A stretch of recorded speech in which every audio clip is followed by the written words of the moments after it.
This is episode 42 of The Living Reminders with Mary and Blake. I think you may be suicidal. 4 series regulars. 3 go, 1 stays. Me. You know what the odds of that are? 1 in 128,000. What happened was arbitrary. It was purposeless. It wasn't my fault. I didn't do anything to deserve this. So no, Nora, I don't want to kill myself. I want to take some fucking control.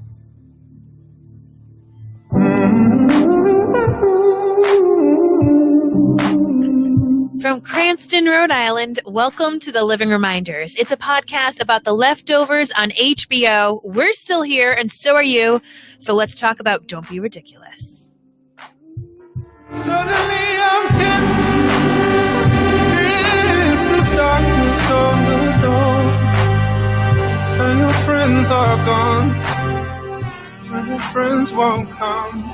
So show me where you fit. So show me where you fit.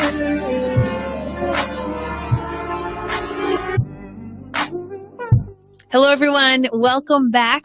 I'm your host, Mary Larson. My name's Blake, and I never thought I would have ever wanted a tattoo as much as I do now. What? The WuTang clan is like, the WuTang band is definitely my jam. There you go. Definitely my jam. Totally a Blake Larson tattoo. My God. Blake friendly. That's what that is. Yeah. So that was quite an episode. Wow. 2 down, 6 to go. And that was awesome. So I'm really excited to talk about this episode. But before we do, we need to address a couple of things that we forgot, that we didn't notice, that we missed over in regards to last week's episode. Let's be real. It's okay. It's okay that we missed some things it's just because so this layered. show is amazing. So exactly. So many things going on. Let's All do right. it. So what did we forget? All right. So Kevin, when he at the beginning of the episode, Yep. wearing a Mapleton hat.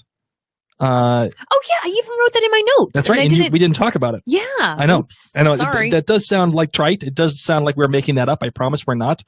But yeah, he was wearing a Mapleton Police Department hat. It's with the Jardin logos and everything else on the rest of his gear. the rest of his gear. Yeah. Yeah. So a really cool call out to the first season, which was really cool. Mm-hmm. And you could tell it's the Mapleton hat because it has the maple leaf with So sweet. with the Indian on it, and it was Yeah. really, really cool. I really like that. And then also, a user brought this up, Nina Rooser on Twitter. She says, "Can we talk about Nora shooting herself in the chest? Yeah. It pretty much equals the same thing as Kevin's bag. Okay. He is essentially turning into Nora, and she before this episode, this current episode, called it.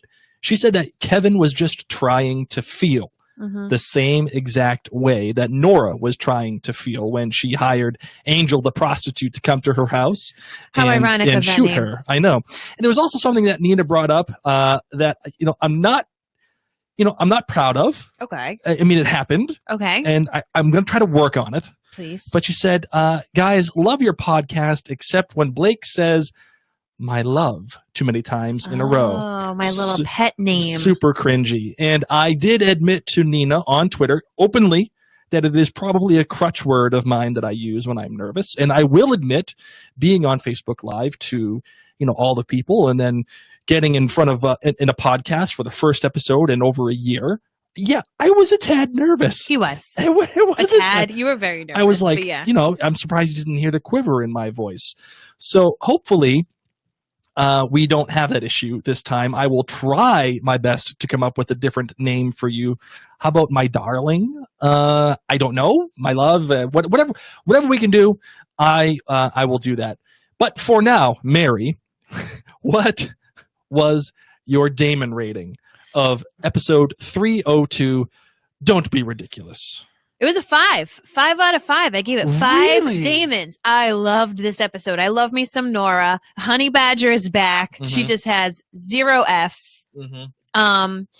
It's been amazingly fun to see Nora change over season 1 when we gave her the name Honey Badger, when she did the whole thing where she just knocked off the mug and was like, whatever, I don't care. I'm just going to knock this drink over. To then becoming back to being like this family woman in season 2. And now season 3, it's like she's got personality disorders going on, and she's been hiding things, but not hiding things because she's just so cool and chill and likes to crack jokes. I got to see all the multifaceted sides of Nora in this episode, and I loved every single moment of it. Loved the music. I found out where Erica was, where Lily was. So 5. I'm just going to leave it at that. We're going to delve into it more. Okay, 5. good. For myself, I'm giving it 4.5 Damons, the same exact rating that I gave the premiere. When I first watched it, this newest episode, I was kind of down on it. I'm not going to lie. Oh my, really? I was a tad down. And the reason why I was down was just because I don't think I had enough time to process. I watched it late last night as I was waiting up for my darling wife to call me from the Tribeca Film Festival. Big time over here. That's where she was. And it was late, and I just, I was down on it. But then as I went to sleep, I woke up this morning and I was like, you know what? There's a lot going on in this episode that I did not consider. And we'll get into that, obviously, but there was a lot of great stuff with Nora and also Mark Linn-Baker. Having him on the show. That was awesome. Totally so unprepared effing for that. cool. There was so many cool things with Mark Linn-Baker that he was on the show, and the fact that they actually got him on in this kind of capacity. Really, really, really great stuff. The issue that I take with this particular episode was the ending, like the epilogue in Australia. And it's not that was bad. It was fine. Actually, it was quite great. I just don't feel that it fit into the narrative of what they were trying to accomplish in this particular episode. I feel like that is something that you should bring up at the beginning of an episode, perhaps, because it would seem to fit better if it's in the beginning. Like it throws you into something, and then you drop off to the next story. And then that particular story finishes out. We were dealing with a lot of weighty, meaty, heady issues with Nora. Yeah. And then all of a sudden we're dropped into the world of Australia again with Kevin's dad. And then we're looking at these 4 ladies, and they're drowning this other guy, and we're hitting kangaroos, and like, what? Can't. But again, not bad. I liked it. But it just didn't fit into what they were trying to accomplish, in my opinion. For this episode. See, I like it because it makes me think back to season 2 when Evie and her friends drove off silently, and that should have been the biggest light bulb in our minds to say, oh, they're joining the guilty remnant. But it was just this little extra throwaway thing at the end that you kind of forget about. Just like the birds, just like the end of this episode hitting a kangaroo and sorry, oh, you're Kevin and all this kind of stuff. Like, yeah, it wasn't the big picture, but they needed to drop this in. They needed to drop this in so that we can pull from it. I agree. I don't mind seeing it. And Shane Bowman, by the way, who is watching us live, he said, Blake, my love, you are nuts. And I appreciate that, Shane. Thank you so much. And again, I'm not to say that it is a bad. I really enjoyed it. I don't feel like it was in what they were trying to accomplish. Okay. No. Some other Damon ratings we had in. Sarah Daw said that she would give it 3 because all of the answers that she got were cold and sad. I don't think this thing with Baker is going where our creative minds want it to go. I just keep reminding myself that there probably won't be any more supernatural events taking place in the series finale, and everyone is just coping. Yeah. Clint Church also gave it 3 Damons, said it was good, but easily the weakest of the 3 North-centric episodes, don't you think? And it's a good discussion topic for the podcast. Yes, in which we're going to get into that. Guest and Lens really dived deep in the overarching theme of grief and really opened up Nora's character. Call me crazy, but this episode, says Clint, pales in comparison to those episodes. Granted, those are 2 of the best episodes in television ever. All right, Blake, you keep going. Ellie Moon says the honey badger has been unleashed. Yes. And she does not want it to stop. 4.5 Damons. The pacing, however, was a tad slow. And the Daily Review, great podcast. They do all these really great things with The Leftovers and some other great shows that they cover. Please go listen to them. They're amazing. They're really nice people. They said 5 Damons. Anyone marking the show off for the theme song Oh my God. was not alive in the 80s, and it makes total sense. Yes. I would agree with you guys. Yes. And Steve Blaze says 5 Damons out of 5 just for working Mark Linn-Baker into the plot. Let's play Figure Out That Title. All right, Marvin. See, that's another pet name I got from Mary. Marvin. I know. I get the most really weird pet names. Marvin, what do you got? Marvin. What do you got for this episode 302? Don't be ridiculous. What do you think is the meaning behind this title? So I straight up didn't understand this meaning. I mean, obviously, don't be ridiculous. I feel like that's all Nora wants to say to people. Okay. Because she's a total, like, departures aren't happening now. This weird stuff isn't happening. Don't be ridiculous. This stuff can't happen. Mm-hmm. And that's what she's battling with because crazy stuff has happened. But then I just saw these Google notes and now I know.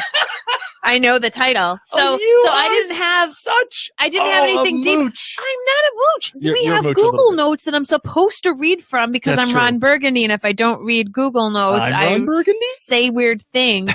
So yes, I have the Maryism bell ready to go. No, I'm waiting. I was actually really excited that the title was ridiculous because it is one of my favorite spells from Harry Potter. When ridiculous. You're a wizard, Harry. You're welcome. You're welcome. Well, clearly you are not a fan of The Perfect Strangers I don't because think I was allowed to watch it. this was Balky's famous line. Was Oh, it? don't be ridiculous. Yes. Don't be ridiculous from Balky. Yes. That's that. Yes. So clearly, you may be off your game for this segment. You might be off the game. I am. But I will give you credit, though. I will give you credit. You did attack it. And Nora and Kevin saying, this is ridiculous. Obviously, the book is ridiculous. Don't be ridiculous. All this stuff. Come on now. So it does have double meaning. I'm very proud of you. Ridiculous. I'm very proud of you for that. It's time to reheat the leftovers. All right, ladies and gentlemen, gave you the particulars of this particular episode. Breaking it down. It was written by the Lonely Donkey Kong and Specialist Contagious.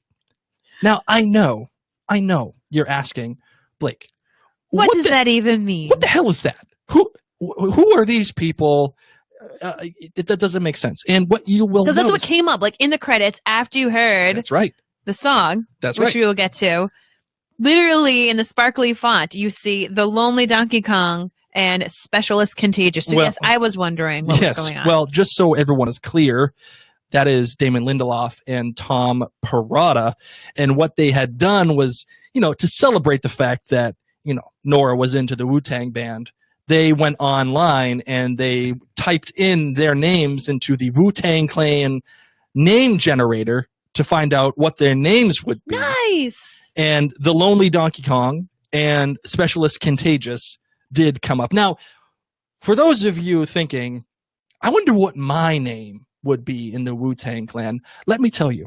Okay. I went ahead and, did this. I took it upon myself to figure out what Mary in my name would be in the Nice. Wu-Tang Clan. And Mary's name is Spunky Misunderstood Genius. Yes. Yes, it is. Oh, no. Only Oh. to be ended by my name, which is Zexy Prophet. Mine is so much better. I don't know about that. Mine is Spunky Misunderstood Genius. and Zexy Prophet for me. So like not even sexy, but Zexy is yours. Zexy, like with a Nice. Z. Yeah. So from now on, at least for the rest of this podcast, I will be referring to you as Spunky Misunderstood Genius. Instead of my love. Yes, instead of my love. Oh, have good luck with that. So I just want to say, Nina Ruser, I hope you appreciate the Spunky Misunderstood Genius as opposed to my love. Facebook Live is saying I win in the name department. This episode was directed by Keith Gordon. He is a returning member of the directing staff for The Leftovers. He has, in fact, directed 1013, one of my favorite episodes of The Leftovers, and also Two Boats in a Helicopter, another favorite of mine. So good. This guy directs the hell out of everything, and he does. He's also worked on Homeland, Fargo, Masters of Sex, Dexter, and The Killing, among other television shows as well. And the director of photography, the reason why I'm bringing this up is because his name is Michael Grady, and I did not give you the director of photography last episode, and he was the DP for that episode as well. Okay. Now, he has done movies like Annie, the new Annie. Oh my God. The new Annie. Which I saw. Yes, you did. You made me watch it too. I did. Friends with Benefits, the one with Mila Kunis and Justin Timberlake. Easy A. Okay. And Notorious. All right. He's also done some episodes for The Leftovers, including The Book of Kevin, I Live Here Now, Lens, and of course the coup de grace, International Assassin. Oh, okay. So Done. this guy, he knows what he's doing, and he is excellent. So my love, no, I cannot say that anymore. No, you can't. Spunky misunderstood genius. Yes. What are we doing? How are we attacking this episode? Well, first we're telling a little story. So The Leftovers makes you think. It makes you talk. And if you watch The Leftovers with someone who you love, it often makes you think about it listening. So I've got a 2-minute story for you. 2-minute story. Am I telling the story or you? Do you have a story to I tell? do. I Oh, do. Blake will then. Okay. Blake will tell a. Do you put on a little Max Richter underneath this? Oh, I don't have that prepared. You're gonna have to speak for me. Okay, so I'm going to give you my 2-minute story, but from here on out, each episode we're going to pull from one of these themes and give it a little real life experience because that's what this show does. So I just came back from New York. I came because I was at the Tribeca Film Festival. And my boss that I work for, helped make a documentary about the man in the red bandana who actually helped save at least 10 people in 9/11. And in this documentary, which was incredibly difficult to watch, the mother was even there in the film screening room. There's a clip in the documentary about the mother saying, they couldn't find his body. Come to find out, the gentleman had been up on, I think like the 78th floor of the South Tower. And by the time the building collapsed, he was actually on the first floor. So it took them several months to find his remains. And they had to have a funeral without any remains. And so there was this clip with the mother just talking about how difficult it is to have a funeral without a body, without any piece of this person. Like there's nothing you can say goodbye to. There's nothing you can bury. And so it hit me a lot. And then I come home and I watch The Leftovers. And when Erica's talking to Nora, she's able to say, Evie died. I buried Evie. You didn't get that. And I was like, oh my gosh, this is it. So it was really, it hit me home and it made me realize, how hard grief is in general to lose someone. But when you lose someone and you can't say goodbye, it haunts you. So that's my little story that just happened this literally 24 hours before I watched this episode. How about you, Blake? I will say that I felt that this episode was about identity, as is most of Nora's episodes. And I will tell you, one of the things that I've struggled with as of late, and if you have been a fan of Mary and Blake and all the things that we do, you will know that I recently went through a very serious, bad bout of depression. Very serious depression. And the only thing that helped keep me out of that depression, aside from my beautiful wife sitting across the way from me, is podcasting. And I really, really loved podcasting. It was one of the things that actually gave me an identity. I couldn't imagine myself doing anything else. So thank you to all of you who are watching on Facebook Live and the thousands of you listening to us on the podcast. It was all because of you that I was able to get out of that depression. And I couldn't be any more thankful. Mm-hmm. So we see Nora struggle with her identity, what she is, what she isn't, what she wants to become. And I struggled with the same exact thing. So that is my story. That is how I relate to this episode. What do you think? Is that good? Yeah. I think so too. Look at us getting deep, guys. Especially with the tunes in the background here. Can't help it. Max Richter. All right. Max Richter does that to you. Okay, so what do we got here, my love? R.I.P. Dirty Santa. We shall no longer be able to truly talk about that amazing. Like that would have been his WuTang name, Dirty Santa. Right. Oh my God. Heart attack fell. I kind of didn't know what happened. I wondered, like, are you done? But okay, bye. Like, I didn't know what happened. Right. And well, then when he hit the ground and you heard the smack, I feel like you knew that was the end of Dirty Santa. Yeah, I guess like, so. That poor guy, he wasn't going to make that. So how do you feel about people who don't depart. The DSD where Nora works, their phrase, I just coming from New York, it is see something, say something. That you see it all over New York. It's all over the posters. It's the big phrase for terrorism. Like, you see something, you say something. At the DSD, I don't know if you saw their sign, if you don't see something, say something. And, just going through this, we've been able to see her. She's now in charge. That whole thing, like, get a lawyer. And if someone says someone departed, if someone said someone's missing, you get a lawyer. If someone says someone departed, you get me. And she's just pushing these people. And it's so much of it is her grief. Mm-hmm. So Dirty Santa, of course, passed away from a heart attack, fell. He was up there for 5 years. His wife was totally supportive of him in this entire process. And then he has a heart attack. She takes him to Matt because she wants a burial, but then she also says to Matt, like, we're going to lie and say he departed. The return of Brett Butler, by the way. Her name is Sandy. Okay. Grace Under Fire girl. She was in last season. Remember that? She was the one who wanted Matt to hit her son on or her friend on the back with the thing. In the whole camping area. Yes. Oh, that's where she's from. That's the return of Brett Butler. Okay. So that was 10 days. The countdown's on. It's 10 days until the departure day. That's right. So 7-year anniversary of the departure day. I'm really liking this time frame that they've given us. Mm-hmm. Because is everything going to happen within this time frame? I mean, not everything, obviously. We already know that we're seeing a future with Nora. Yes. In Australia. So not everything, but it's really cool to have this ticking time clock of what's going to happen. When is it going to happen? It puts a lot of pressure on the show and on the viewer to be like, okay, let's get to the point right now. Mm-hmm. I really like this a lot. But you know what? Let's just talk about the new song. You're right. How did I skip over that? I mean, seriously. I like that they didn't have to change any of the graphics or intro because it completely fit. And I didn't know what it was at first. So I was sitting there and I'm like, why am I feeling happy? Why do I feel like I'm going to laugh? Why do I feel like I want to eat Pop Rocks and drink Tang and do the snap things on my wrist and wear snap bracelets? What is going on? And then I caught myself singing. I started to sing along, and I was like, "What? This isn't original." All right, hold on. Yeah. I love how you totally don't want to sing it out loud. You're rocking it. No, I'm totally rocking it. Okay, so is this going to be the theme song for the entire season? No, it is not. As a matter of fact. How'd you find that out? Well, because I'm awesome. I mean, we already know that. The opening credits, spoiler alert, will change every single week. Yes. And I got to admit, I'm a little sad about it because, like I said last episode, I was really feeling the Iris Dement, that whole let the mystery be thing. I really felt like that was an apropos choice for this show, even going forward, for season 3. It just made sense.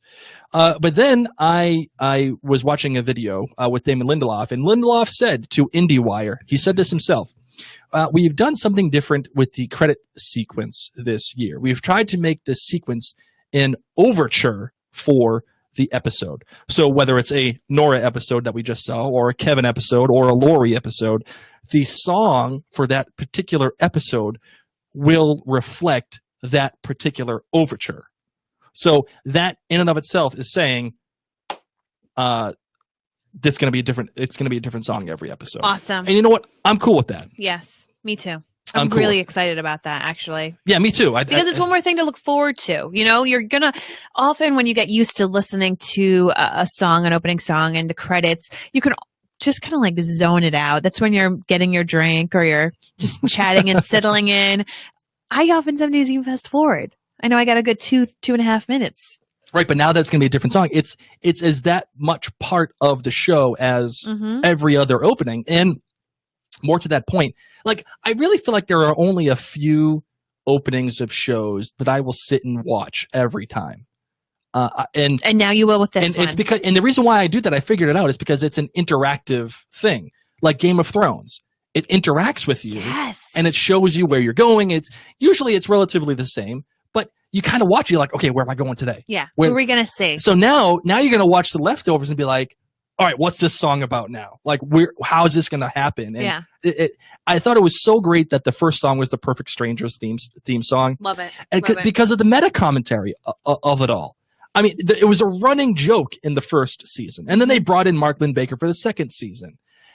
And then on top of this, now they give Mark Linn-Baker a legitimate scene. Yeah. And they're putting the Perfect Strangers theme song onto the whole thing. And it's like an episode of Perfect Strangers, but not, because it's real. And the words for it are awesome. Standing tall, nothing's going to stand in my way. The duality for Nora and what she's trying to accomplish. And sometimes things just need a change. Mm-hmm. Oh, my goodness. That was such a – I watched it and I was like, this is so freaking epic. And what I love about it most is this show, it has the F's account on this show is at a complete overdraft. They have 0 F's about what they're doing, how they're doing it, and why they're doing it. But in the best way. But in the best way. That's what I'm saying. Like they're saying, this is our craft. This is our show. And for all of you who are listening, like, you love this show. Right. But we're so few people who watch this show. If you didn't get to hear our interview with Damon Lindelof and Tom Perrotta, he was like, I think there's like 42 people who watch the show. Actually, the number was 38. 2 of whom are you guys. And we were like, it's not that few, but it's definitely little. Like, they know but the people who watch this show love it, and we're ready to just continue to have our minds blown and to excite us and to push it, because we are all in. They're just doing what they want. All in. I'm so pumped. And the thing I like about it is that when we spoke to Damon, he's like, listen, we don't feel like we're taking risks. We're just telling the story that we want to tell. Yes. And we have the benefit of not being a zeitgeisty kind of show like Lost, even, you know. We have to go back, Kate. It's not Lost. It's not Westworld. It's not Game of Thrones. It's not The Walking Dead, even though I hate to admit the fact. I hate to admit the fact. Say that swear word. That The Walking Dead is anywhere on the level of Game of Thrones, but at least in popularity and numbers it is. But they're doing what they want, and they can do that because they don't have to meet the entirety of the world's expectations. They're just meeting their own expectations. I mean, they're changing the theme song. They're changing of the names of the writers listed on the credits. Then they're talking about doing the WuTang Clan when people are jumping on a trampoline. And then putting Mark Linn-Baker on the show and talking about Perfect Strangers as if it's a real thing. 0 F's. 0 F's. And you know, Lindelof did joke about 38 people watching the show, and it was funny, I will admit. But it pissed me off a little bit. Oh. It did. It pissed me off a little bit because obviously more than 38 people. It's probably more like 50. But no, but it There's at least 5,000 of us. That's right. There's at least that many. The reason why it bugged me is because he's obviously very humble and he's very self-deprecating, and I appreciate that about Lindelof and Perrotta too. But what I wanted to say last week is that this show is just ahead of its time. It really is. I don't think people were ready for it at the time when it came out. You know, there were a lot of things that were happening at the time. President Obama had been reelected, and gay marriage had law throughout the land. Everyone had a healthcare system that seemed to make sense at the time. It all kind of made sense in this world. And now, in the world we live in today, the political climate, I'm not going to get into it because it's not worth it. But you who are watching and you who are listening right now, you know the political climate of this country and how things are going. Whether you agree with the president or not, you at least can see how the country is divided and how the country, like the people in The Leftovers, are ready to explode. That's what it feels like right now. And I feel like people are only now starting to get into the mode of like, I could watch a show like this. Because as Lindelof said, it is not an inviting show. It is not a fun show by any stretch of the imagination. Even this past episode, even though it was relatively light in some aspects, people were not ready for it. No. But you see things like Westworld. Westworld is a show, if you guys have watched it, not a fun show. No, But but the it's all about ratings- shock value. But the ratings are through the roof. Even shows like Bloodline, not a fun show, but people watch the hell out of that show, and people are now like, I feel like companies and channels and networks are doubling down on this kind of dark show. And Lindelof and Parada were the ones who took the chance and made it. I don't want to say first, but one of the first of its kind. Do you know what I mean? Yeah. Do you feel like it's ahead of its time? Oh, I completely do. And that's why right now it's so important for people to tell their friends, like, hey, if you're not watching anything, you got to turn off Netflix and turn on HBO. You got to turn on HBO Go. You need to watch this show because it is that good. Right. I think it's going to be something that a lot of people watch after it's done. Just like all those artists, you know, who like they're dead and then people like their artwork. Way to go. Or, you know, or it's Happened just, to Van Gogh. no, it happens to so many people. So I think that's how it's going to be with The Leftovers, that it's going to become bigger as more people find out about it, Right. and seeing how this season goes. But yeah, I've just been loving it. I've been loving it. I don't know where you want to go from there.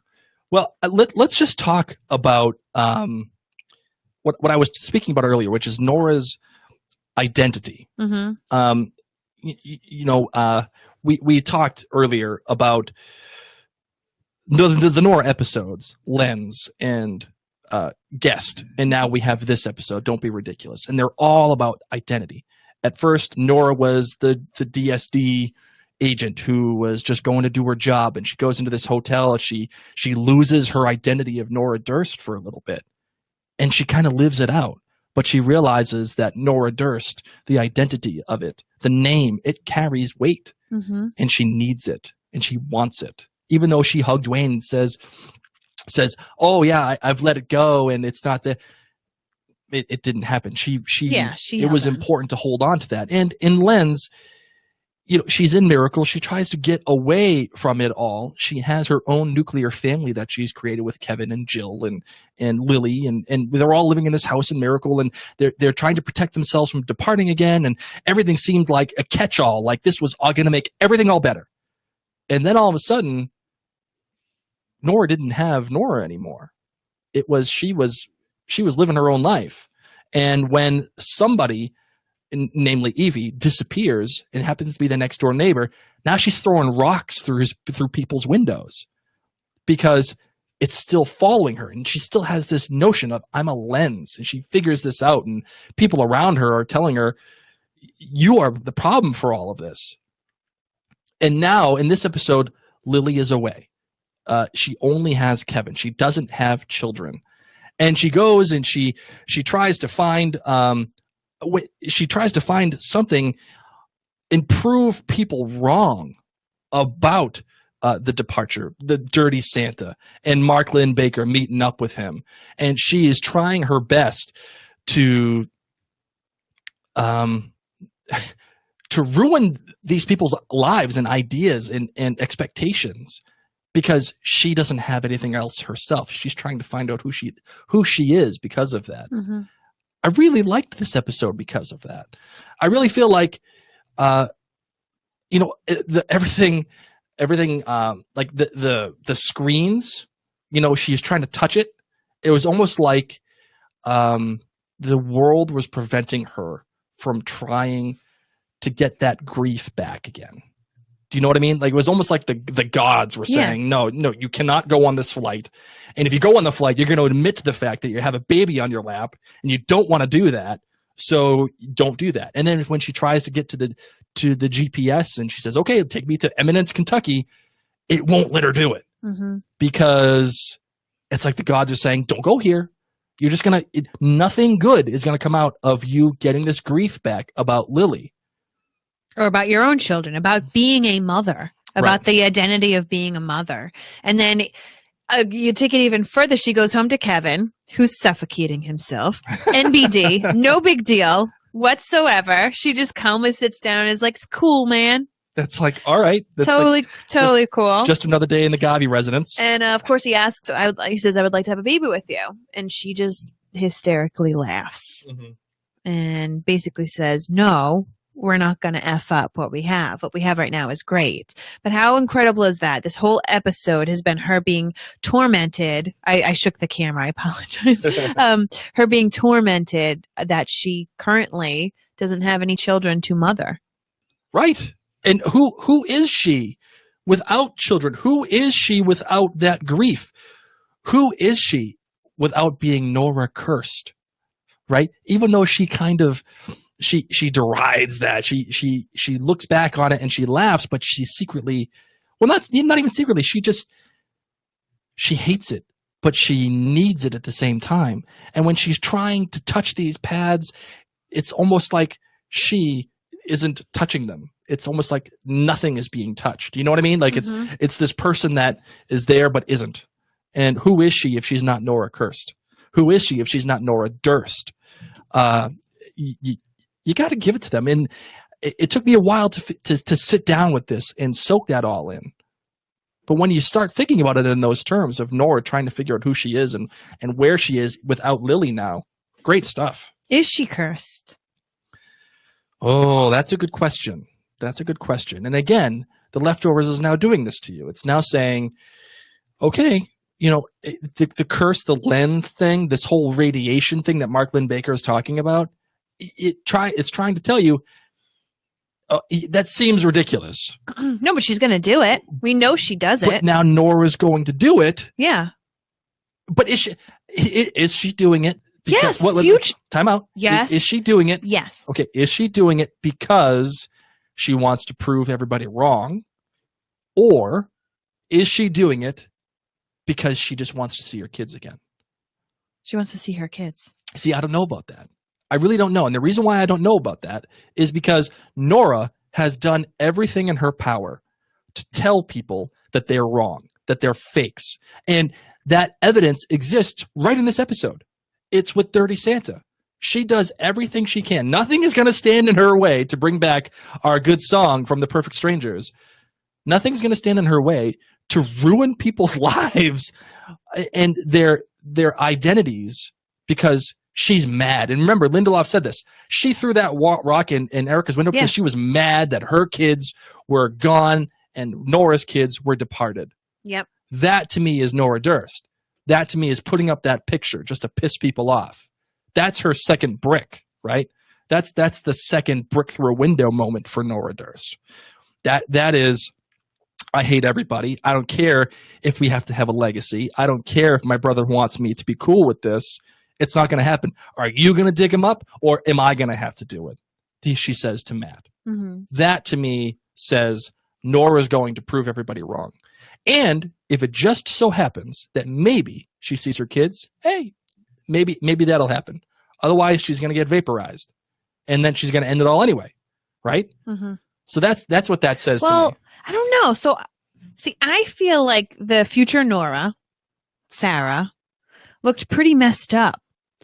Like she'd been around radiation. Mm-hmm. And like I've looked back at some photos of future Nora. Now, granted, I don't know how old future Nora, aka Sarah, is in that whole scene with the birds and the sister. And does the name Kevin mean anything to you? No, it does not. I don't know if I was supposed to look at her and say, whoa, she totally had radiation and it aged her and it really made her body look like it went through a lot, or if we're just supposed to think she's a lot older. But I'm now taking it that she does do something with radiation. Yep. So how do you feel about that? I mean, it's possible. It's certainly possible. I mean, I don't know. She did look like she was pretty haggard in that future scene. So it's possible. But I don't know. I really don't know. This episode really gave me a lot of tough, sad feelings. Like that frickin' is there an infant on your lap question. Right. And she couldn't even just push yes just to get over it. I mean, that was like, it haunts her. It haunts her so much. Nora can joke. Nora can act like she's chill and cool. Even Kevin says that. Doesn't he say like, you're like the calmest person I know? Yes. No, she's not. No, she's Kevin. not. She's a freaking psycho. She's a honey badger. And she don't give a shit. No. She does not care. And speaking of Nora and Kevin, you know, they're giving off this notion that they're happy. And it kind of seems that way. But when you start looking at it deeper, you realize that they are anything but happy. I mean, the guy is trying to wrap his head around in the bag, and he's doing whatever he's doing. Nora is breaking her arm on purpose Yes. to hide a Wu-Tang Clan tattoo. Okay. But also, that was covering up the names of her children. That is not healthy. That's not healthy. Can you even imagine having to break your arm? Like, everyone thought it was such a big deal when that guy who got stuck under a boulder, like, broke his arm off. I mean, he did actually, like, cut his arm off, didn't he? That's a much bigger deal than breaking your arm in a car door. But still, taking the emotional and physical strength to break your arm by closing your car door on it. Right. Oh, my gosh. Like, that, the determination. By yourself? Ooh. Oh yeah, no, I don't think so. You know what that reminds me? It reminds me of. Do you remember Daredevil when Kingpin took the guy's head off and he's closing the door? Spoiler alert! Closing the door on the guy's neck and it cuts his head off. No, I didn't really enjoy that. Oh yeah, now I do. Now you remember that. But either way, I mean, she is now going to Australia, and the fact that they're going to Australia not because of Kevin, but because of Nora. Oh, sorry, rookie mistake there. Because of Nora, how cool is that? I didn't see that coming. Like, that is a subversion of expectations, and I have a theory on this, and I'm going to save that for the sudden theory of the week. But that is a good subversion of expectations that I did not expect, and it makes you wonder the role that Nora is going to play with Kevin and for Kevin going forward in Australia. And now, are we going to end up in Australia for the next episode? I don't know. But I will say that since we were in Miracle for at least 2 episodes, Miracle. I appreciate that. It reminded me of season 2 when we were in Mapleton for the first episode. After, of course, when we met the Murphys. We got the second episode and we were in Mapleton and we were like, okay, cool. That's where they were. Now they're moving on to Jarden. I got that same feeling of, okay, that's where we were in Miracle, but now the story demands that we go to Australia. That to me is good way to intermingle and connect all the storylines. And the fact that we're getting all of these other people who were in previous seasons, George Brevity, the man that is now apparently Nora's supervisor, was the guy that she stole the papers from during Lens. Okay. That's George Brevity. Yes. And we have now, oh, by the way, Misunderstood Genius. I just have to play this for you. What did you call it? It wasn't me. I didn't call it. I called something? You are the Misunderstood Genius. Yes. You called that Christine took the baby and that she was back. Oh my God, I was so excited. I was so proud of myself. And she had another baby, so girlfriend has decided to become a family woman. Right. And she wants her first baby back. Had a custody battle. Yeah, well, and it wasn't even really a battle. She showed up and Nora decided, okay, I'm just going to give the kid away. Yeah. Because it's the right thing to do. And it is the right thing to do. Because it's her child, even though Kevin and she adopted Lily, who has now been renamed, by the way, and I have a theory about this too, who has now been renamed, no longer recognizes Nora as her mother.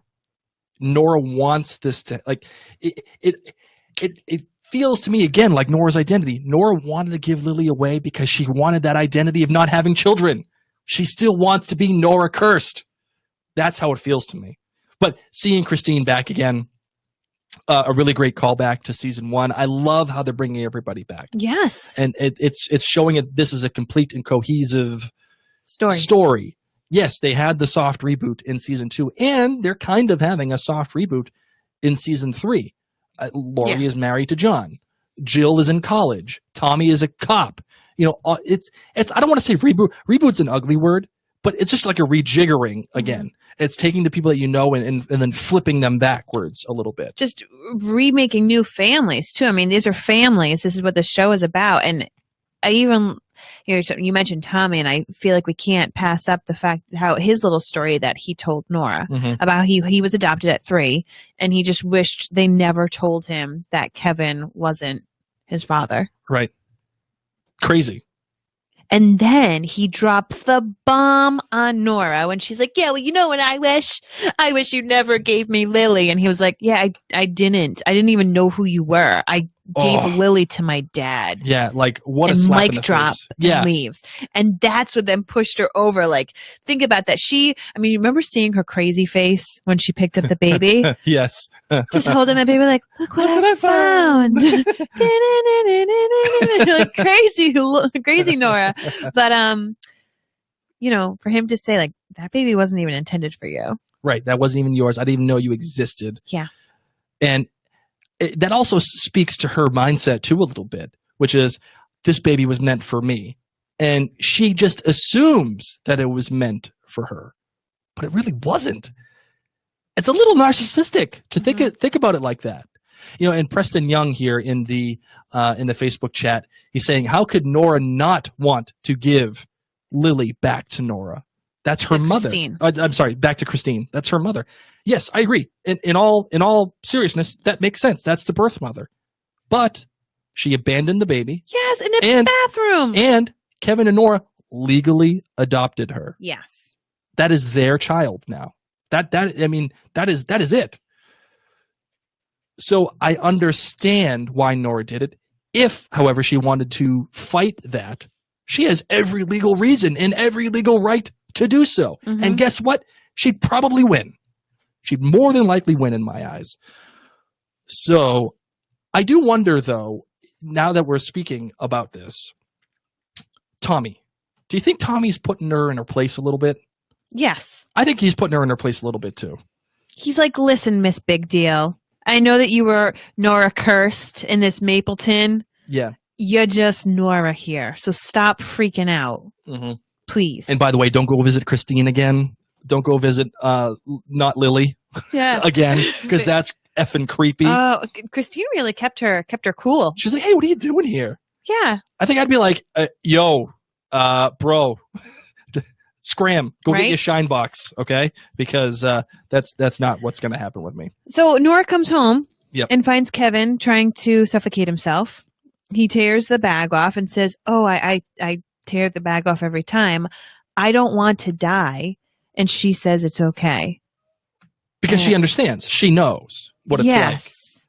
But how crazy. Greg Johnson even commented on Facebook. Like, how absolutely crazy was that? He said that whole moment and scene between them when she walked in and just everything about how broken she is, and still it was just so powerful in this episode. So, that scene, I am just over and over amazed by Kevin and Nora's relationship. Right. I mean, even when they're going and collecting Dirty Santa's stuff and she starts joking with John because she feels like, so you could see with Kevin in this episode, he's kind of into the book. Right. He's kind of into it. He's like, oh man, I really hope she doesn't hurt it. Like, she put the book down. Like, we're good. And John, of course, comes over and she's like, hey, John, read your book. It was by the toilet.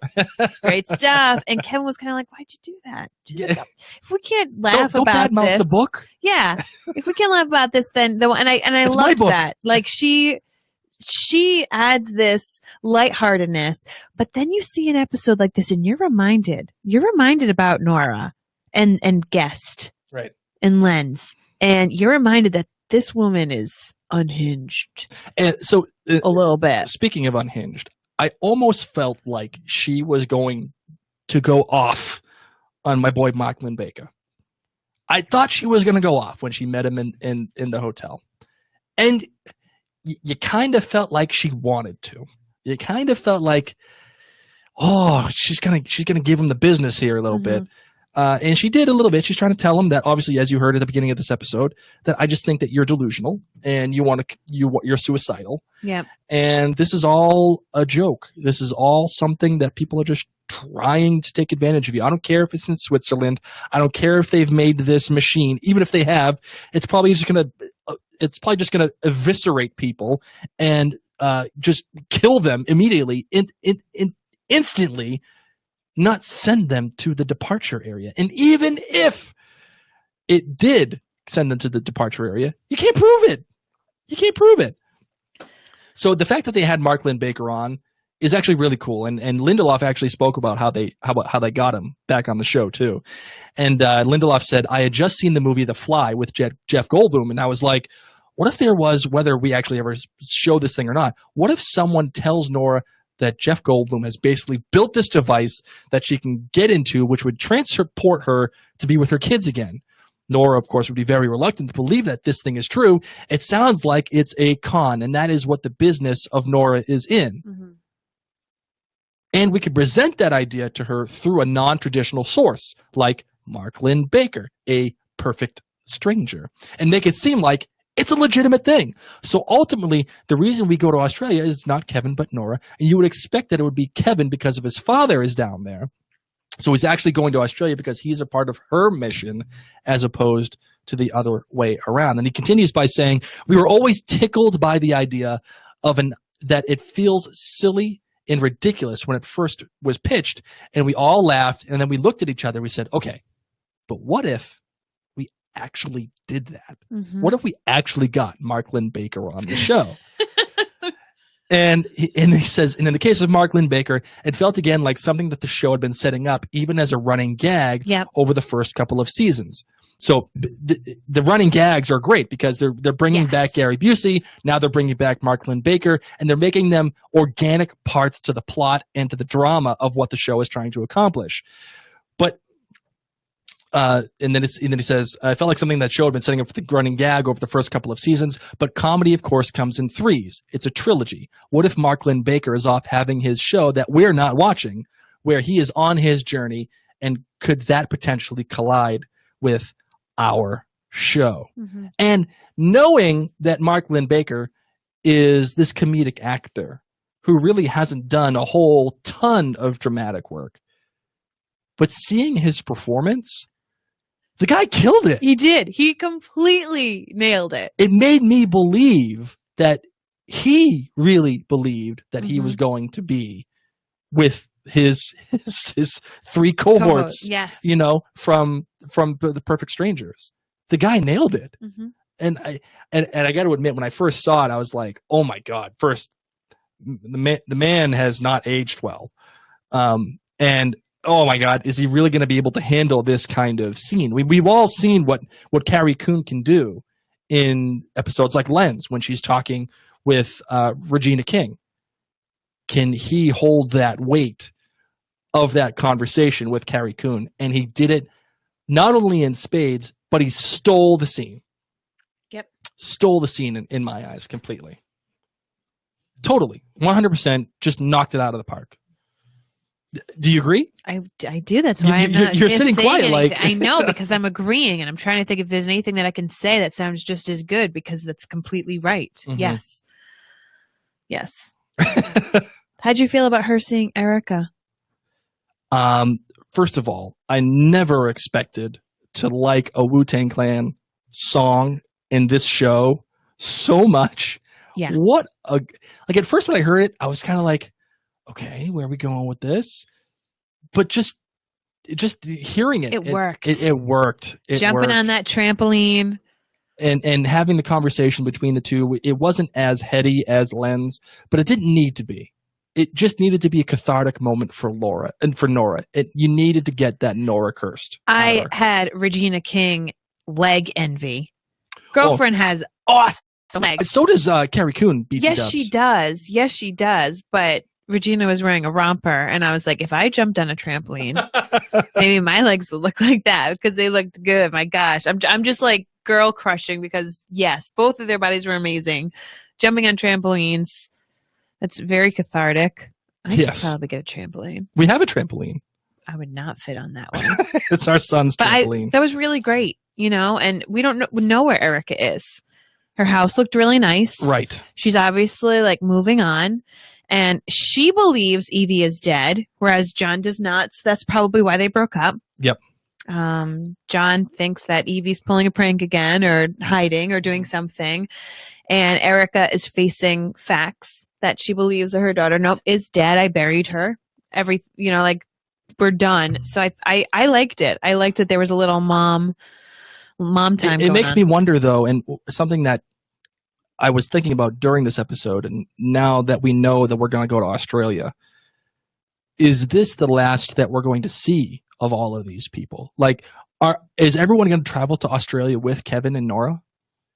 Are we going to have a split story between Jarden and Australia? Or is that the last we're going to see of Jill, in the first episode? Is that the last we're going to see of Mary in the first episode? Is that the last we're going to see of Erica? Mm-hmm. Right? Is this the last we're going to see of John? That also is, I felt like that was hovering. my goodbye with Erica. You think so? I think we're done with Erica. Yeah. I think she was there to show I'm okay. And I'm okay, but I've had to leave the family circle because they're all a little effed up. Right. And Erica's moving on. But this kind of core group, I don't think we're done with John. I don't think so yet either. I think he might be going to Australia too. I think he might be because he's going to want to tag along to see to help write the book of Kevin. The book of Kevin, right? So, and Matt probably will tag along as well. That's probably my guess. Let's talk about the name Kevin. Who knew the name Kevin was so popular for police officers? That guy was a jerk. And chiefs of police, nonetheless. Jerk Kevin. Jerk That's what I'm going to Kevin. call him. Jerk Kevin. We're going to call him Dead Kevin from now on. Yeah, that's who he or is. Soggy Kevin. He's Soggy. That's his WuTang name. Yeah. Soggy Kevin. So Soggy Kevin, we get set up knowing he's just a jerk because he hates on his friend, his coworker who has a dog. Mm-hmm. And his poor dog is sick, and he's just like, whatever, you can't leave. You're not married. Yep. Sorry. Jerk. It's just jerk, Soggy Kevin. And then these 4 women who reminded me so much of like the 4 women in the car. You know the scene, sweatpants scene. Yeah. Y'all know that scene. But things were flopping. Got to know Justin a little too well. Like I said, the first season, Jennifer Aniston is a lucky gal. So we had Quite the those lucky people. gal. Well, what did they even shout to him when he was out for a jog? This was before the departure. Mhm. They were all in the car, and they're like, "Are you ready?" They were all wearing white, I think. And that's what these 4 women on horseback kind of reminded me of. Yep. Just ladies knowing something that's going on, being a little psychic. And Grace kept being asked, is this the right one? Are you sure it was Soggy Kevin and not Hot Kevin? I think it was supposed to be Tattooed Kevin, not Soggy Kevin, but we'll see where it goes. So You're not Tattoo Kevin? You're not floppy pants Kevin? God. Floppy is such a terrible word. It's the truth. I can't help the truth. Tattooed Kevin. Well, listen. So they catch Soggy Kevin. Yep. A lot of people have been saying that these women are the 4 horsemen of the apocalypse. What does that even mean? Am I supposed to know what that is? Is this like a biblical thing I didn't learn in church school? Oh my gosh. I didn't read the scary chapters of the Bible. Was this what's happening? Yes, I skipped that whole thing. No that's way. Revelations. I don't need to know. Oh my God, I don't know how you don't know the 4 horsemen. Because I didn't like being told the world is going to end during my time. Right. I am all set. And if it's going to end, hopefully Jesus looks down and says, "You're very sweet. You're Gryffindor, right? And you have nice freckles. Like, you've been a nice person. You may not know these horse people or anything, but that's okay, Mary. You tried. Yes. A for effort. You know. Wait, so what is this 4 horsemen? It's not entirely relevant, and the reason why I say it's not because I don't believe it. Okay. I think it's just Okay. I just think that is, to be honest, it could be a red herring in my opinion. That's what it feels like, but also it just feels like a bunch of stuff that people are making up. That's the way that it feels to me. Okay. But nonetheless, in Australia, they know a chief of police, Kevin. Right. They're supposed to do something with him. And then out pops his dad, who was chief of police. Mm-hmm. So are they looking for him or are they looking for no, Kevin? Because the real chief of police, that's old Kevin Sr., acknowledges them and say, "Hey, what are you guys doing? Like, what's going on?" And the reason why they talk to WuTang Kevin is because they want to drown him to see he's gonna be alive. He's not gonna die. He's not gonna die. So they're looking for Kevin Jr. here. They're looking for him. Yeah. And it seems like they have an affiliation with Kevin Sr. It seems like they know each other. Okay. The other question I want to bring up, I just wondered how he came out of Police Chief Soggy Kevin's house. Are these guys roommates? Or why does everyone live near each other in Australia? The other question I want to bring up, too, is this in the future? Or is this in the present? Because some people have said that they were quoting the book of Kevin when they were talking to Soggy Kevin. And that may be the truth. I don't know. I'm not sure. I didn't get the exact thing. The other thing I liked too was that they mentioned October 15th as opposed to October 14th on the newscast in Australia Because of because of the time jump. The world spins. That's Yes. right. So something didn't necessarily happen on the 14th in Australia because the 14th had already come and gone. They were now into the 15th. Correct. And we were still in the United 14th. States on the 14th. Yes. Really that was cool really stuff. cool. Yeah, It was cool. I like that thing. Ultimately, the Mark Linn-Baker stuff really, really, really worked for me. Okay. It brought on a whole nother meta level of trying to take control.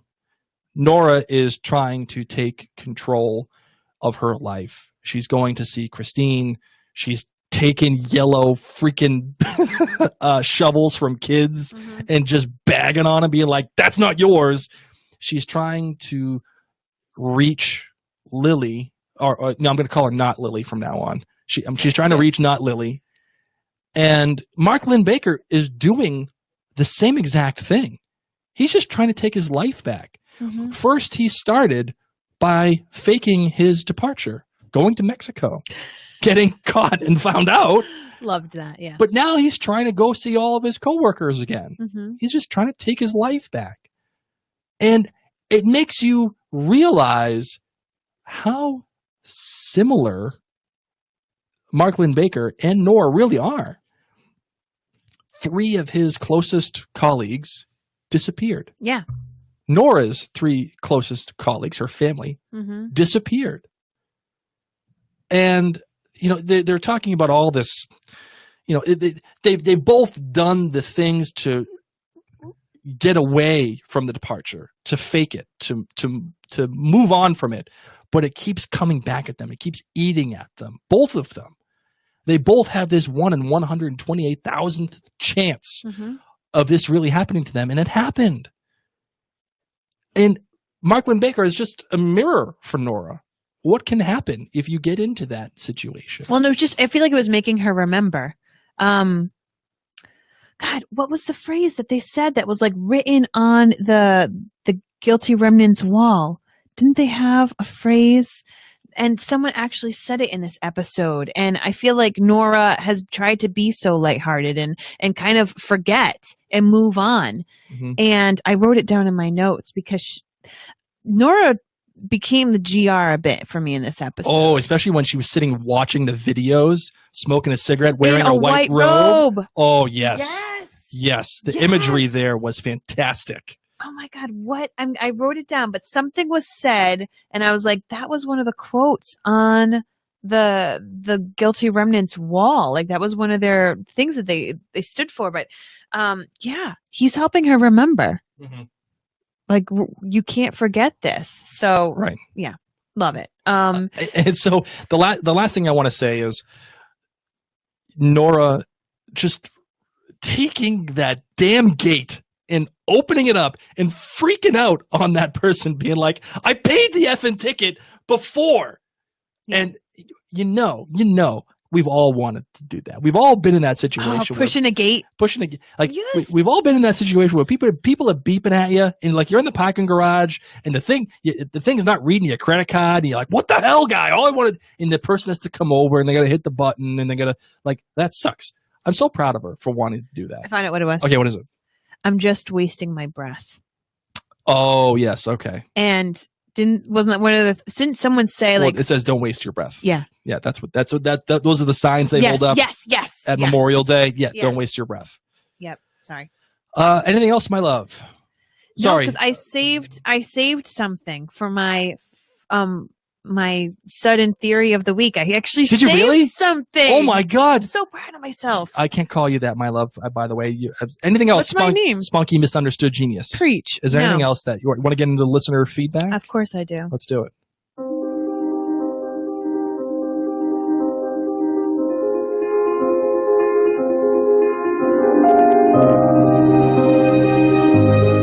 All right. On Facebook, Russell McVicker says, 5+ Damons. This was Nora's international assassin story, but even better. Now, listen, Russell, I appreciate this story, but I will not say that this was better than an international assassin. I really liked it, but I can't go that far. Melissa Schmidt-Ducat says, it was great seeing Nora lose control. For her, the departure was very real, and to see Dirty Santa's very real death be treated like a departure because his legacy deserves it, in quotes, is like a knife in the heart, in my opinion, especially coming from her own brother, which makes sense. That, coupled with the phone call about seeing her kids, the kiosk not letting her choose another option for the infant lap sitting thing, seeking out Lily, really made all the shittiness of her situation front and center. I also think that seeing Kevin with the bag on his head actually made her feel good, or if not good, some level of comfort. And Melissa, oh my goodness. Just like that. A winner! Yes, 100% she took comfort out of that. She's not the only one to go through the motions while trying to hold it all together. Now, I'm going to go on. I'm not going to jump on the 4 horsemen or the 4 horsewomen. I don't know how I feel about them getting the wrong guy, other than to set it up to the fact that they know about Kevin in some way, shape, or form. But it's starting to feel like, holy shit, this apocalypse thing may actually be happening. Now, she's going to get real Battlestar Galactica on us. Okay. We have to go back, Kate. Oh, no, that's the wrong sound. So say we all. say we all. There we we go. go. Got you. But just hear me out for a second. What if all this happened before, and all of this will happen again? What if we just cycle through to the next apocalypse, and people are left to tell the tale of what got us there, just to do it all over again? The leftovers hurts my brain. So she wants to say that she hopes that you're feeling better. I am feeling better. Spunky Thank Misunderstood you. Genius. Thank you, Melissa. Suzanne Marone-Carew says, 4 Damons, it was terrific that it answered many questions on how Nora broke her arm, where is Lily, and why is Kevin asphyxiating himself. It offered insight into people's motivations. Matt saying, of course, Dirty Santa earned his legacy, even though it was not true. And it was also moved the plot right along, revealing how we get to Australia. It was also a stark reminder that the show is centered around grief, just in case if anyone had forgotten that. Yeah. Victoria Swift Christie says, so many answers tonight. It was a little cheap with the Lily story, and Guys, that was my idea. I pitched it to the writers, remember? Bam! Just like that. A winner! You deserve a second sound there. You really do. Thank you. But seeing Brett Butler, Perfect Strangers, and WuTang made this 30-year-old smile.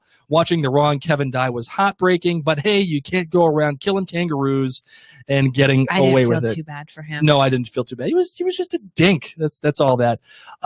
At Fletch Topper says, the biggest jaw-dropping moment was when Nora went to Kentucky to see formerly Lily, otherwise known as Not Lily. Not a bad episode, however, just fairly straightforward. I'm not sure if I agree with that. I think there's a lot of good subtext in this episode.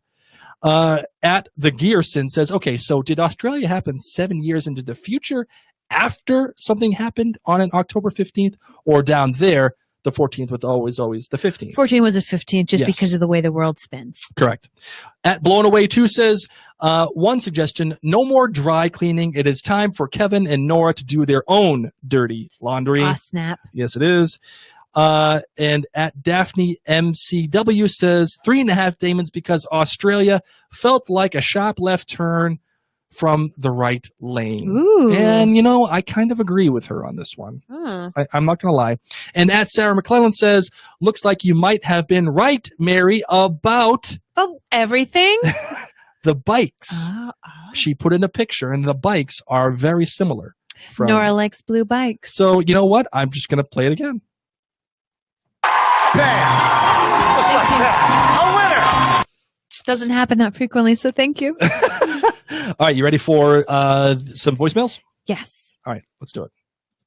Hey, Mary and Blake. This is Fletcher Keel calling from Atlanta, Georgia. I wanted to give my thoughts on episode 2 of season 3 that aired this past week.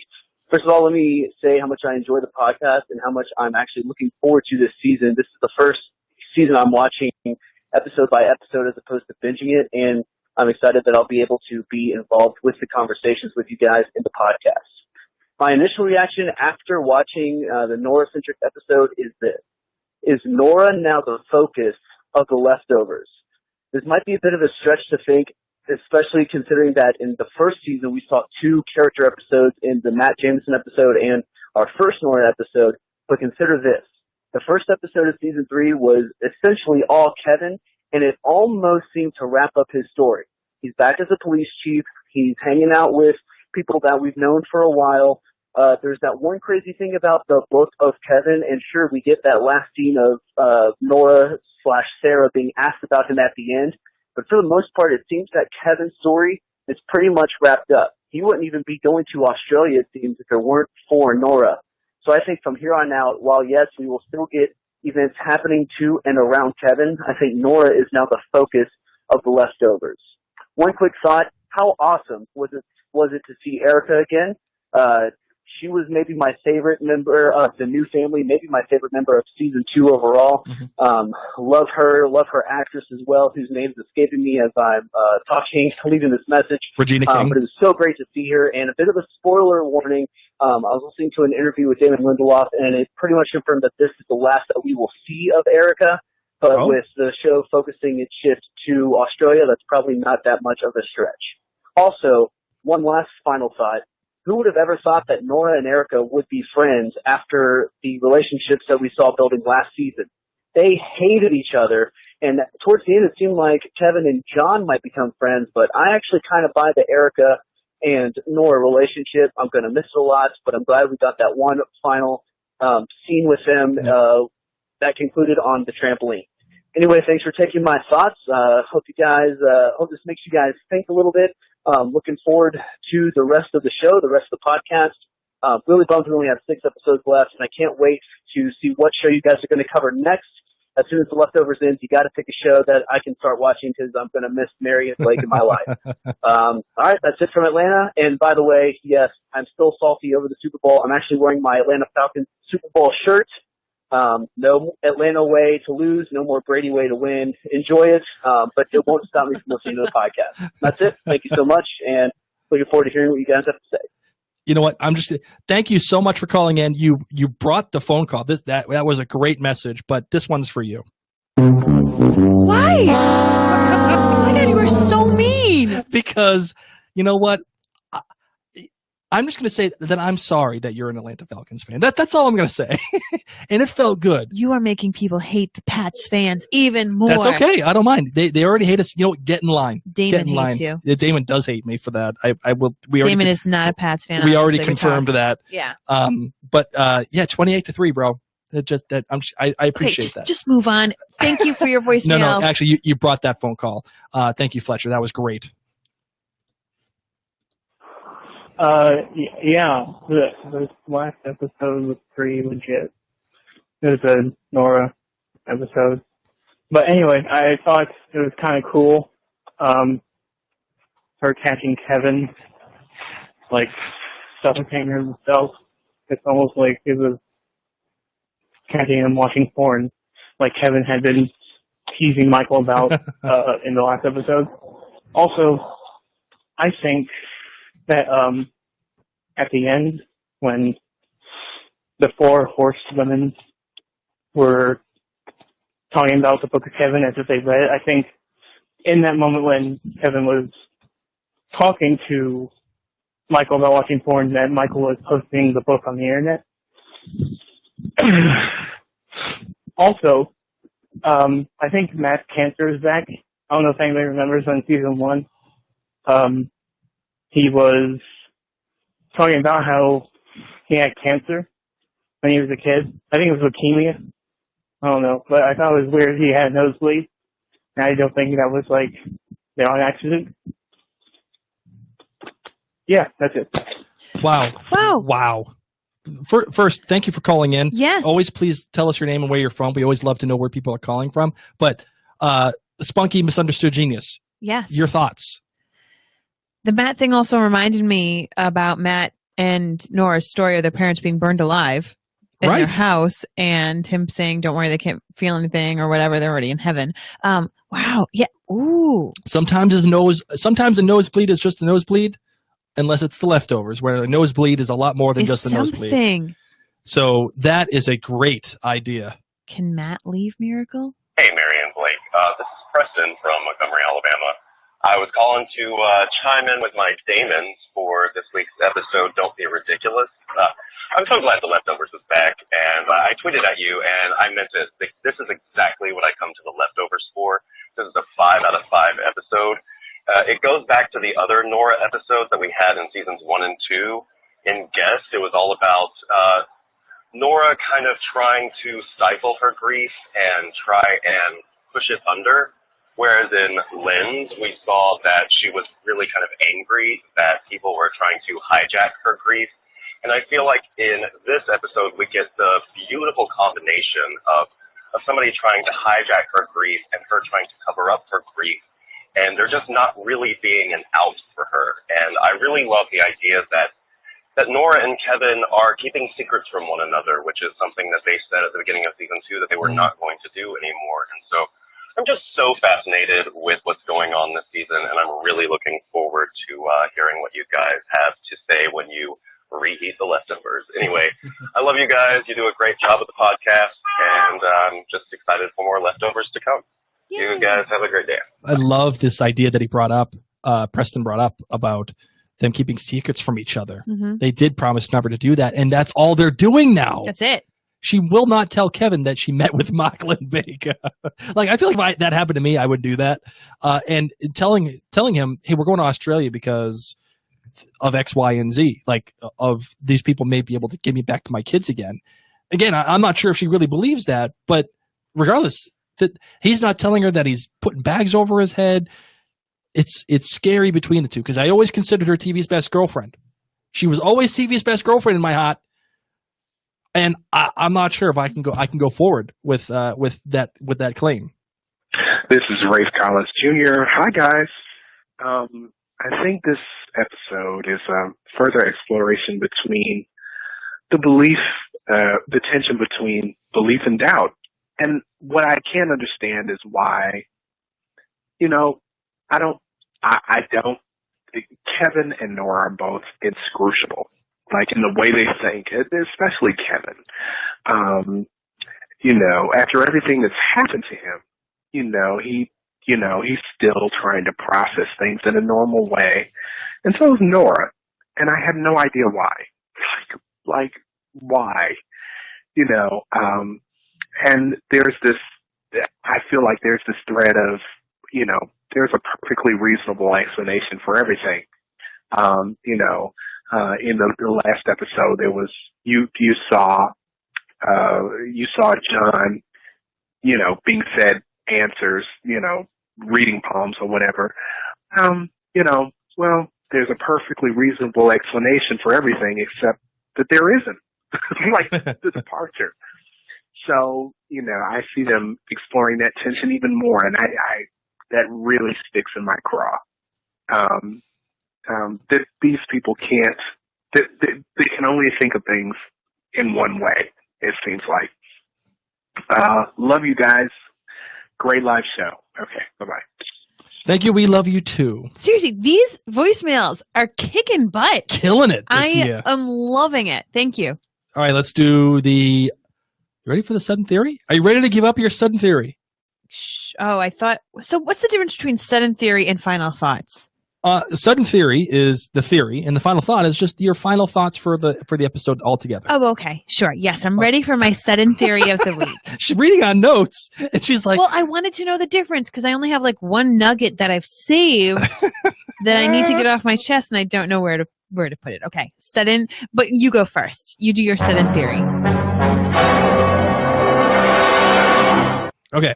2 thoughts. 1, Lily... Not Lily. Her new name is Sarah. Guaranteed. Put Put it on the books. That is a guarantee. We're going to find out Lily's new name is Sarah. And that's why Nora's name is Sarah. Because she can't cover that in a WuTang tattoo, which, P.S., people have been saying, and I totally am agreeing, if you look at the main image for The Leftovers this season, which kind of looks like angel wings, right, and Nora's coming from behind Kevin, right, totally is the WuTang logo. You know, she also said, "Oh, I thought it would look like a phoenix." Like, look at the wings, and it totally is like the WuTang logo. Mm-hmm. That I'm telling you, that's what's going to happen. Okay, so Sarah is not Lily. Sarah is not Lily, and not Nora is Sarah. Yes. Okay. Now, Nora. Okay. Fletcher did steal my thunder a little bit for my second thought. Okay. Okay. So Fletcher, great voicemail. Thank you very much. Even though you're an Atlanta Falcons fan, okay. We'll forgive you. I forgive you. Blake doesn't forgive about that. I'm sorry for you. I'm just sorry. That's what happens. What if the show and Lindelof and Parada were pulling a rope-a-dope with us the entire time? A rope-a-dope? A rope-a-dope. What are these phrases? It's what, Muhammad Ali fighting George Foreman. I love his grill. He was.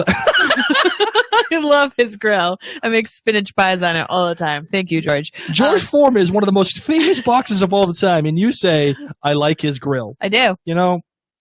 Panini press. That's what I use it for. I don't even cook meat on it. He would die. Muhammad Ali is on the ropes, and he's letting George Foreman go to town on him left and right, and he gets tired, and finally at the end, Ali comes up and just gives him, boom, hits him once, and he knocks him out at the end. Okay. That's called the rope-a-dope. No idea, but sure. Okay. So you're saying... So what if Lindelof and Parada gave us a rope-a-dope this entire time? And... Like they're distracting us? The main character is not Kevin. Yeah. The main character are not the Garveys or the Murphys. The main character this entire time has been Nora. Yeah. And the reason why I think that is because the show is now propelling itself to Australia because of Nora. Mm-hmm. And we see in the final the final scene of the first episode, Nora in Australia not recognizing who Kevin is. What if this whole story has been Nora's story and not Kevin's? That would be an amazing theory. That is the rope-a-dope. Are you ready for mine? Spunky misunderstood genius. What is yours? What's your sudden theory? I think this is your first sudden theory since ever. Since episode 102. Okay, so last episode I was saying that Dean and the dogs, they're just leading us down this labyrinth that it's not really going to matter. Even though the peanut butter thing was definitely dropped earlier with Kevin Sr. being obsessed with peanut butter and even leaving money in a peanut butter jar. But I was like, maybe that's just whatever.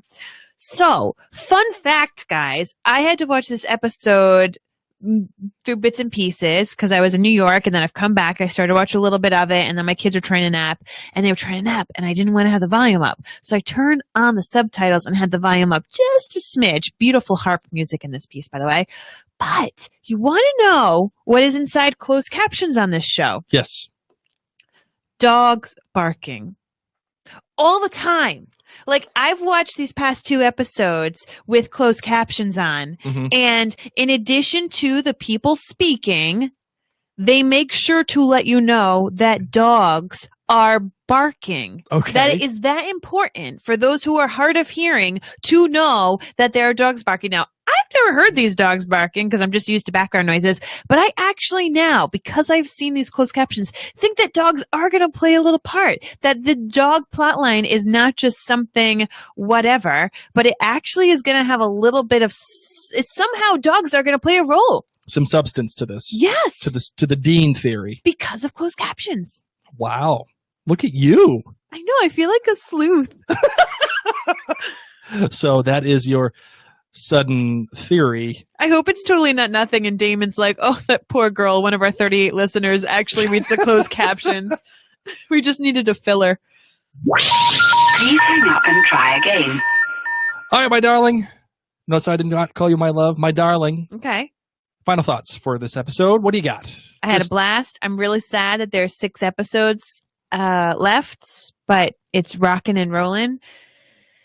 And WuTang. My final thought is the song nothing is going to stand in my way. You know, you know what? This is what we're going to do. Come on. I'm going to play this while I'm saying this. My final thoughts. The words in this, nothing's going to stand in my way. And again, it does apply to the song, and it applies to Mark Linn-Baker and Perfect Strangers. Thank you very much. But it really does apply to Nora, in my opinion.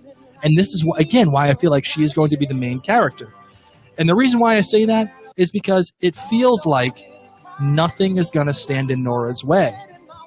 There it is. Nothing is going to stand in Nora's way. And it is eventually going to cause... It's going to cause her demise. Hold on.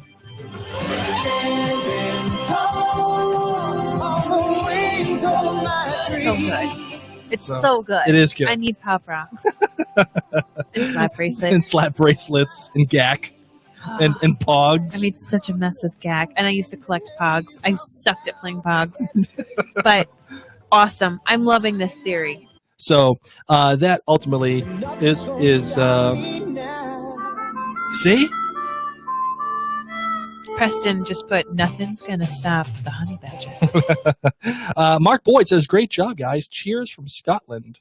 Thank you for watching from Scotland. So there we go. So that is that. Perfect. That's what I feel like. I think it's going to be Nora's demise. And that's what's going to be nothing. She's just so committed. She is so focused on what she's doing. It's going to cause a problem. I hope there's no flood. I know there's talk of floods. I hate floods. I know. So you ready to close out the show, my love? Yes, I am. All right, let's do it.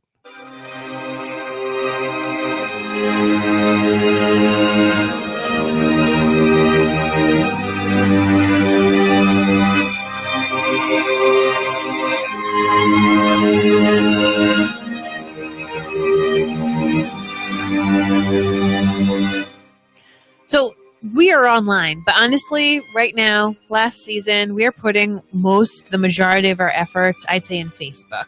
Right. Like that's where, because we're doing Facebook Live for every single episode, that's where you want to be. Like, make sure you like our page. You make sure that you get the notifications.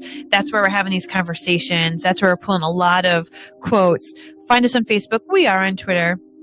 We're like barely on Instagram because there's not a lot of pretty pictures to put of this show up. And I was like, I just need to put my effort in one place. So find us on Facebook, guys. That's you can also shoot us a long message in email, right? Oh, at livingreminders@gmail.com. And you know, I wanted to say one last thing too. I forgot this. Keith Gordon, the director, directed the hell out of this episode. Correct. I mean, the conversation with Mark Linn-Baker. There's also a couple of shots too with Nora walking towards the camera from the airports, going in and out of focus, and also as she's waiting for Linn-Baker in the hotel, you have those elevators going up and down, much like Nora's life, up and down. Ooh, woo, baby, so deep. Nailed it. So yes, if you want to talk about that, email us at livingreminders@gmail.com. Our website, of course, is thelivingreminders.com. And let me tell you, okay, so let's make Damon happy. Let's tell more people about this show while it is still on air. I just saw in our Facebook chat that like HBO is free. HBO is free for a month or something like that you can be watching the show. So if you have a friend who doesn't have HBO, and that is the reason that they do not watch The Leftovers, tell them. Let them use your HBO password. I don't care. Let them watch it. But then in addition, please spread the word about our podcast, because this is the best way to let other people know about podcasts. Well, it's not. Apparently the people have been doing that, because I want to thank all of you that are watching live or have listened to us on the podcast. As always, we want you to listen to the podcast. That is the way that we prefer that you listen to us. The podcast, literally, the last episode is the most popular we have ever put out for The Leftovers. And not only did it break our record, it tripled it. It was crazy. So even if you watch this on Facebook Live, if you download the episode for us, it makes us even doubly happy, because it's huge. It's huge to us. So Thank you. And thank you for telling your friends. It is the best way to spread the love, is to tell your friends and to show them how to listen to a podcast if they never listened to a podcast before. By the way, we went over the music. That's totally okay. I know. It's kind of my fault, really. So right. In the meantime, are we going to end it? Yeah. Is that the end? That's the end. So ladies and gents, until next time, I'm Mary Larson. No, you're not. I am spunky, misunderstood genius. And my name is Zexy Prophet. And we're still here. Okay, so Facebook world, we are still here. We're Yes, gonna we are. chat a little bit. Then we have to go because my mom's babysitting. My mom has to get me to go. But guys, so excited! I love your live feed this year. Thank you, Andrew. Thank you so much. Yes, we have to wait a whole week. I don't wear my glasses a lot in this because I didn't pay the extra money on Zenny to get anti-reflective glasses, and my glasses reflect a ton of light, so it's very distracted. So I don't. Actually, wear it's not that glasses bad. a I'm lot. watching you on the feed right now. You're not that bad. You're not, Well, you're so not I'm terrible. not. How about now? How about when I look straight at the camera? Well, let me look. If you're looking straight at look straight at the camera. Yeah. Yeah. Yeah. See, it looks like I have crazy eyes. A little bit. I know. It's why I can't wear it too much, and I just kind of I deal with it. Look, I start coughing too at the very end. So, guys, seriously, look at the poster image of The Leftovers, where it's Kevin, Nora's behind him, the wings. It's WuTang. I wonder if they're Nora's wings. They're not Kevin's wings. That's awesome. Right? I mean, all of this. We just have to keep holding on and hold on to your butts. Thank you, Jurassic Park. Like, the end is coming, and I am just on the ride. I just feel like I've jumped on this awesome sled of Damon and Tom storytelling that I just can't get enough of. Right. I'm a little weary about Australia. I'm not going to lie. How come? I don't love Kevin Sr. So one of the things that Leftovers does to me is I love these incredibly flawed people, and I don't love Kevin Sr. yet. Maybe I will. I saw the little preview of him like dancing around. Is there a difference between love and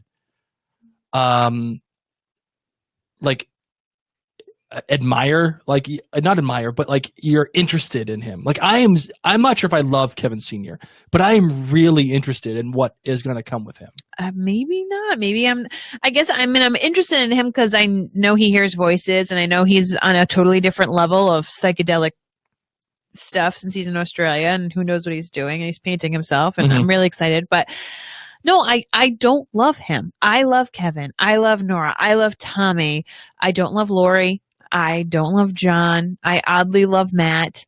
I love Michael. Like I love these people, and I want them to succeed. I don't love Kevin Sr., so I'm not excited to spend a lot of time with him. Alice Lynn White just said, "I trust that Damon will make us like/care about Senior." And you know what? I kind of agree with you, Alice Lynn White. And Damon, we trust 100%. I feel like if anything is going to happen, they're going to give us something to latch onto with Kevin Sr. Because so far there really hasn't been that much. Like he showed up, he was grandpa for a little bit, and then he was crazy, and that's about it. And then we see him in a television screen, and that's the end of it. You know, an international assassin. So hopefully we get a little bit. Missy Ortiz says, "I want Kevin Sr.'s theme song to be I want peanut butter and jelly time, peanut butter and jelly time." Peanut butter jelly, peanut butter jelly, peanut butter jelly, Anna. What? Are you kidding me? No, I'm not kidding you. YouTube peanut butter jelly song. Okay. How does he not know this? It's peanut butter jelly. Peanut butter jelly, peanut butter jelly. I can't even handle you right now. I love you. It's a good thing I wasn't your orientation leader in college, because this is what I woke my students up with. No, it's because you're a nerd. 7 o'clock in the morning. I would not have. We would not have been friends in college. No, we definitely wouldn't have been friends, because this is honest to God what I played to wake people up. Peanut butter jelly time. Peanut butter jelly time. Wake up, guys! You wait for it. Peanut butter jelly. Peanut butter jelly. Peanut butter jelly. Peanut butter jelly. Peanut butter jelly. Peanut butter jelly. Peanut butter jelly in a baseball bat. Peanut butter jelly. Peanut butter jelly. Peanut butter jelly in a baseball bat. This is real life. Oh my goodness! You're welcome, guys. I'm gonna let that ride. No, don't. People may not like it. I'm gonna let it ride. No, I don't care. It's my podcast. So that's real life. So thank you guys for tuning in. Thank you so much for watching the Facebook Live. Honest to God, your little likes, your loves, your ha-has, your sad face, happy face, all that stuff goes a long way. I hope at some point one of my orientation student watches this and be like, yes, It was that girl. Hated her. my God. I hope they loved me. But if you played that song every freaking morning, I would have murdered people you. only had orientation for one night. Oh, I would have killed you. So I either did that or the Circle of Life. Of course you would. Like people woke up to that too. Of course you or did. peanut butter jelly. You are such a nerd. Yep. You're not even like one of the cool nerds. You're like one of the the creepy nerds. One of those girls that podcasts in her basement With her husband. about The Leftovers, a show which 38 people watch. That's a valid point. Extremely valid point. Anyway. Well, I think we should close out this live session. What do you think, Spunky do. Misunderstood? Genius. I do. Thank you so much, guys, for tuning in. Oh my God, did you hear what I just did? Thank you. Thank you so much for tuning in to our Facebook Live. You're watching the replay. It's a little delay. Oh, Glad you got to watch it twice, real life and on Facebook I did. Live. That was awesome. I love the delay on this. It's fantastic. Yeah, fantastically awkward. My God. All right, so I think we should put the peanut butter. Missy just said this, dude. If this is the title sequence of the next episode, please, I'm dead. Yes, you know what? I think we should do. We should play that for our next episode. Like that should be our closing out song, the peanut butter jelly song. I think we need to email Damon and say whatever you have planned for episode 7. Quit it. Peanut butter jelly It's time. peanut butter jelly time. That would give him enough of a heads up, right? It doesn't have to be the finale. Oh man. Just maybe penultimate. Maybe the next maybe the Kevin Senior episode. You never know. All right. Thank you guys. Much love as always. Please go back and listen to us on the podcast when you get a chance. All right. That's it. Anything else, my darling Spunky Misunderstood Genius? I want to eat peanut butter now. It's peanut butter jelly. Peanut butter jelly. All right, guys. Thank you. You rock. All right. I'm going to go let my mom go. Bye, everybody. So, let's go. So, you got it. So, let's ride, baby. And just